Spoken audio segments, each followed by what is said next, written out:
another important thing to realize is that the symbol is not the thing you desire.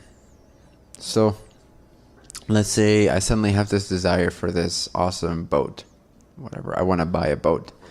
So the boat is the representation. It's my higher mind giving my conscious mind, my lower mind, the image that then, like the carrot, that then pointed in the right direction of action, right?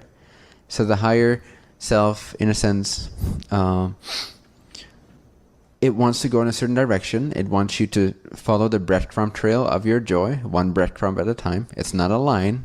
It consists of moments, of breadcrumbs. So each breadcrumb represents a moment of joy. Right now, what's the most joyful thing to do? What excites you the most? This excites me the most. Okay. Okay, what's next? There. And if you keep doing that, you're not as much tempted to try to think out a straight line. Because what we do is we tend to think, oh, there's the first breadcrumb, so the second must be right there, like in the same line. But that's not how creation and creating works. Creation works all over the place. From the third density physical point of view, it may seem like you're going back, forward, left, right, up, down, and there seems to be no structure. But what from your limited mind's perspective may seem like when you're following your joy that it goes all over the place, it's not as obvious, it's not as clear-cut, oh, I'm starting this company and everything's going fluently. No, it's like, okay, now I enjoy this. Oh, but now I enjoy that. Oh, now I want to go rock climbing. Now I want to go surfing. But now I want to go play piano. There's so many things I like. What do I want to do? But if you simply stick to it moment by moment and you resist the temptation of the human mind to find security and certainty in symbols and things, then what for your physical mind's symbol-based directional mechanism may seem like it goes all over the place, from an interdimensional point of view, it's actually the straightest line. Does that make sense? But from our dimension, it seems like it's all over the place. But if you trust that, you're actually going in the straightest possible, most effortless, accelerated line. Whereas if you try to draw your own line, you're not even going anywhere, really. You're just insisting. You're just seeking for security and certainty, which you should find inside yourself. Hence the way of self-realization. Recognize what's always already here and become convinced of it, to the point where you feel free from the need to have anything be a certain way. Doesn't mean you don't have desire. It means that when it doesn't happen in the way that your mind thought it happened, when you don't get that boat but you get a plane instead, you're happy with the plane. Or not. Doesn't even matter. But there's no neediness. It's free. So there's that your path of joy acts like a breadcrumb trail. It's like staccato. It's like moment by moment. It's not a straight line from your point of view, but it's a straight line from your spirit's point of view. That's why it drops a little excitement here. It's like, oh, nice. You're like a dock, basically, and your higher self is like throwing dock treats. It's like, I want you to get from here to there in the fastest, most effortless possible way. In order to do that, I need to throw a little nugget right here. And the dog goes, but we have learned to no longer like dock treats. Right? We like depression more than we like joy. And we like certainty more than we like adventure and all that stuff. So anyway, we're not very efficient cookie trail followers. But we are becoming that again. So see it not as a line. Don't think too far into the future. Simply act on your joy moment by moment and have confidence that things will fall into place for you. That the steps will show up, right, when you are placing your foot.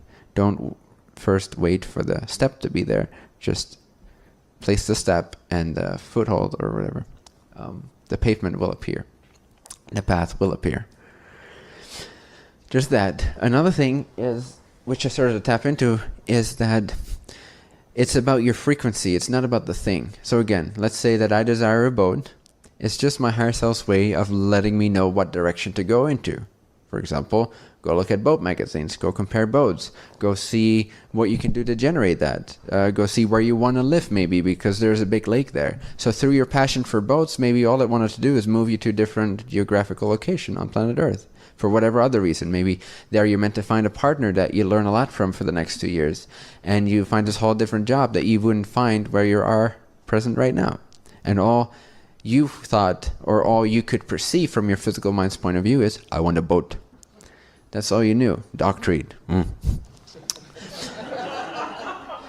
So don't associate the symbol that your mind interprets your joy through with the actual joy that's guiding you. Does that make sense? This is another quote-unquote mistake which has led us to come to associate desire with pain. It's not the same thing. Once again, the desire is just instructing us into the moment, in the moment, like, oh, this is a really exciting point of view right now, or symbol, or energy. And then we go like, oh, let me take this energy, which feels awesome, and make it, tie it to that object, and make it dependent on whether that object is in my reality or not. Desire doesn't do that. We do that. There's a difference between desire and what we do. Desire is a natural, transcendent, person-transcendent energy. You can't control desire. You can only control and how you act and how you interpret that and what you symbolize that through.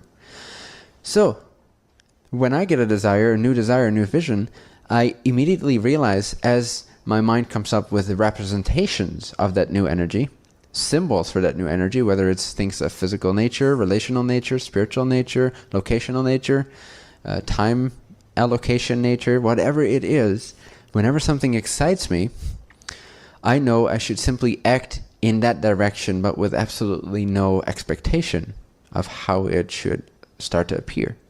Because if I have expectations, I limit myself from being able to, as soon as I've eaten that breadcrumb, to go absolutely in the opposite direction if I need to. Because if I have an expectation, it will create a momentum that's actually stagnant. It's actually, it creates inertia, and then I need to get these G-forces, and it takes me a lot of effort to change course. But that was only because of my expectation. Whereas if you see how UFOs move about space and time, they're in an isolation bubble where there is no inertia. So be like that. Be without expectation so that you can move with no G-forces affecting your system. That's just an analogy. Does that make sense?